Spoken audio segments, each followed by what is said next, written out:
Anjung paranginan ko awih sampai meminta air, ko lapar sampai meminta nasi. Keseluruhan bunduk kandung yang hadir yang kami hormati, umumnya kaum muslimin dan kaum muslimat, hadirin dan hadirat, mudah-mudahan kita keseluruhan dalam lindungan Allah Subhanahu wa taala indahnya. Amin ya rabbal alamin.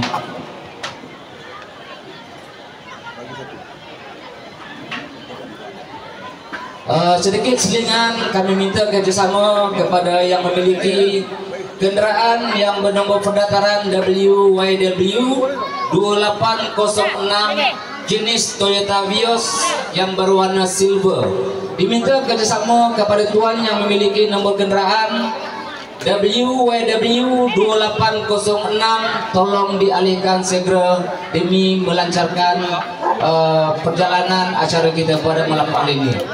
Atas kerjasama bersama kami ucapkan ribuan terima kasih.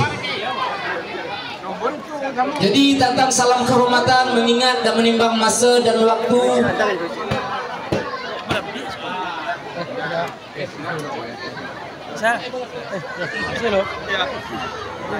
kami minta kepada ketua daripada Persatuan Bangni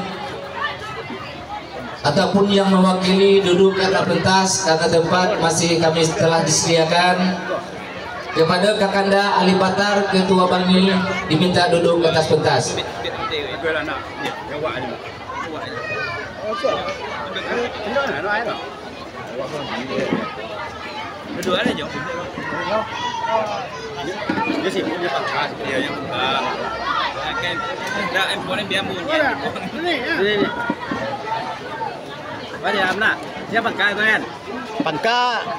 Jadi tentang salam kehormatan kami cukupkan sekian dahulu.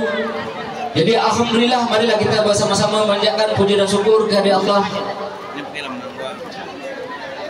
Kita telah bersama-sama meluangkan dan kesempatan anugerah kesehatan dan kewarasan akal didorong digerakkan minda kita, deria rasa untuk kita bersama-sama berkumpul di selayak dataran tersebut.